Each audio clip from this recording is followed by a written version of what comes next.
friends, welcome to this class. We're going to paint a bird, but it's more about the forest, all that background. What we're going to do is use a little bit of masking fluid. I'm going to use my older rigger brush. Always use a brush you don't care about because masking will damage your brush. So I clean my brush. Well, I clean my brush. It's clean, but I dip it in water. I make sure I don't have too much water. I still want a little bit of water, and then I just grab the masking. So first, I want to go like over the leaves, I guess, because I do have a lot of this masking. And just to mask the leaves. There you go, the overall. And then I don't have much masking left, but I want to drag it through like where we have this branch. You don't need to be perfectly straight with those lines. Grabbing a little more. We have this branch. I do see highlights here, so I might as well use some of that masking. And then this here. All right, and then I'm gonna grab a little more masking just for the tree. It's, as you see, like I use like the side of a brush and I'm kind of dry brushing just for like these highlights. I'm gonna create highlights anyway. Just when I layer it, and I'm gonna show you how to do it. It's just we might as well use a little bit of that. Now I was talking about the bird, right? So if you can add a little bit left of the eye, that would be amazing. And then maybe toward like the belly, just a little bit of the masking fluid. All right, so this is my flat 24 brush, and I'm dipping the brush in water. Again, we're wetting everything except for the bird here and the tree, of course. We're staying right of the tree. So wet it for 2-3 minutes. It is important to wet it for a while because otherwise the paper will dry too fast. Don't worry about the branch because we already used masking fluid there. My long coal size 2 brush, because first I am going to mark for myself where I'm going to have these trees. So this is more like a half and half like ratio. So somewhere here, I want one of these trees to be. And then I have another tree, which is like here. It is kind of yellowish, or yellowish on the left side, right? We have the light reflecting. But if I do this, then I know for sure I'm going to have a tree here. That's going to be the highlight for the tree. Of course, I can use some more. I'm actually going to use like a heavy cream. So the tree here, maybe here. Could go like that. Actually, the tree wouldn't really go like that, but maybe sometimes. Okay, so that's good for the trees. I'm gonna clean the brush, clean it. And now I'm gonna grab my long coal size 4. So it's the same brush, but bigger brush. What I'm gonna do is grab this milk-like ratio of the imidazolone yellow. And just like I see like the light coming through, I want that yellow. So you can go in circle, just like we see the bouquet. You can do any shapes you want and start grabbing some of the ISO yellow. So I have ISO yellow. I'm not going like directly over the blue, although I could go right next to this one here, the tree, just because it's highlighted, just like we see in the reference. Now more of that paint. Now if the milk-like ratio is just paint is just spreading too much, like you don't like it, go for like a half and half like ratio. So I do want the paint to spread right now because if I use something that's less diluted with water, I'm actually dry out the paper too much.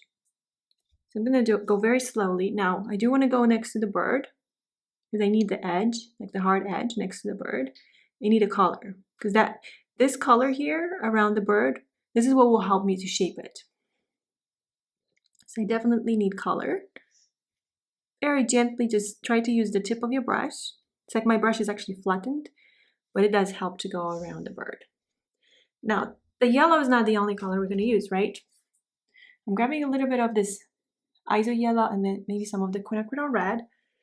So this is more like orange-like. And you start adding it. You can even use some of the burnt sienna. So you don't want to overly mix the colors. The key is to not overly mix the colors on your palette. Let those colors to blend on the paper. So whatever I can sense that reddish, orange, brown, whatever shades we can introduce here. And then we can also add a little bit of green too. I'm gonna grab scoop some of the yellow. So my brush is still dirty. I didn't clean it. Just grabbing colors. It's part of the tree. So as you see, like it's starting to come like become more colorful overall, and we don't need to follow like everything we see in the reference. Just the overall. More of these browns, maybe even some of the Van Dyke brown, but maybe mostly on the bottom. I'll grab some of the red just to keep it warm, like warmer tones. And when you add the red, it would for sure make it warmer. Here, I'm not really going in the circle anymore. It's kind of like just adding paint here and there. But in a second, I'm going to start adding like some branches.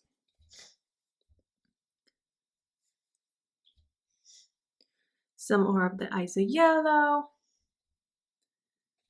And just basically it's the foliage that we see, right? We can go a little bit over the blue, but not too much because we don't want to lose the trees. The main trees that we marked for ourselves by using some of the blue, cold blue. This, I grabbed a little bit of phthalo blue. This was like a very spontaneous thing. Well, basically I see some of the darks. I apologize for the background noise. My daughter's here. She just got over her cold, so she just has a runny nose, as you can hear. All right, so a little more plus the blue. And this is when I'm gonna clean this brush and I'm gonna work on the trees. And I am going to grab my round edge golden tube. So what I'm gonna do, I already have the blue. I still actually I can grab some more of the blue and then burnt sienna. And I'm gonna start from the top, going down on the right side of my tree. And I'm gonna do the same thing one more time over here. You wanna do this while the paper is still wet. It's very important because once the paper feels damp, like, well, first of all, you can still do it. You just adjust the ratio. This is just cold blue. I'm gonna grab some of this burnt sienna here, add it on the right side of my tree. Then I want to add this burnt sienna here too. You can grab a bigger brush just to have more coverage too. So we have some tones. We're creating different tones. What I want to grab is some of this quinacridone red and Van Dyke brown and just the right side. So this is becoming like a more toned tree. I'm grabbing actually indigo just to add it from the right side. So careful because the tree can quickly become like too thick, for example. Like, so there you go.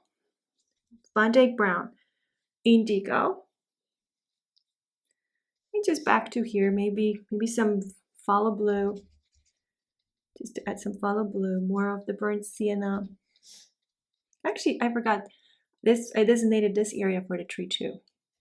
Well, I can do it by adding like a branch here, branch there.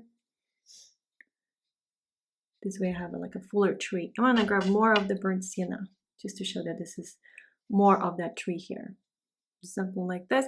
And then continue adding like the darks. Now, what will help when we have the blue, right? If from the left side, we add the branch, for example. But you know what? We need a little bit of blue too. This is burnt sienna, some Van Dyke brown, some of the phthalo blue. It just adds a couple branches. No need to add like a lot of them. And actually what would help is grabbing this creamy paint, so blue, Van Dyke brown, and go underneath or over the branch, like underneath the masking. This is for our branch that we were working on with the masking. And the same thing you can do here.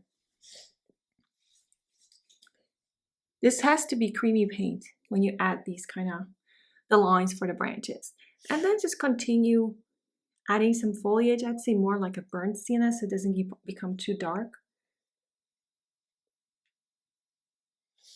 And just take a step back, take a look at it. Like, do I have enough? I'm grabbing more of the burnt sienna, Van Dyke brown, phthalo blue. Do I have enough? Do I need more, right? because maybe you're okay. This should be more like either heavy cream-like ratio or cream top to have the most control. There's a tree in the background there too. It will all spread and I'm fine with it because I want the background to look like it's out of focus. More of the darks here, just because this is supposed to be my tree here. I want more of like a phthalo blue.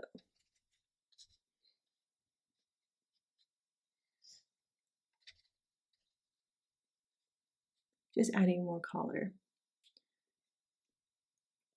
What I could do is just basically keep adding more yellows. So let's say like the ISO yellow, and just add more in the background. But if you feel like your painting is already there, like you have achieved that richness of colors, everything looks pretty, then just leave it. Enjoy it the way it is. Like you don't need to match to anything.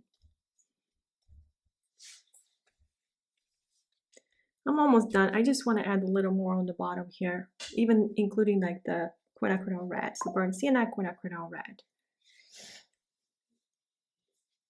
And that's it for this painting. So thank you so much for your time. And please let me know if you have any questions.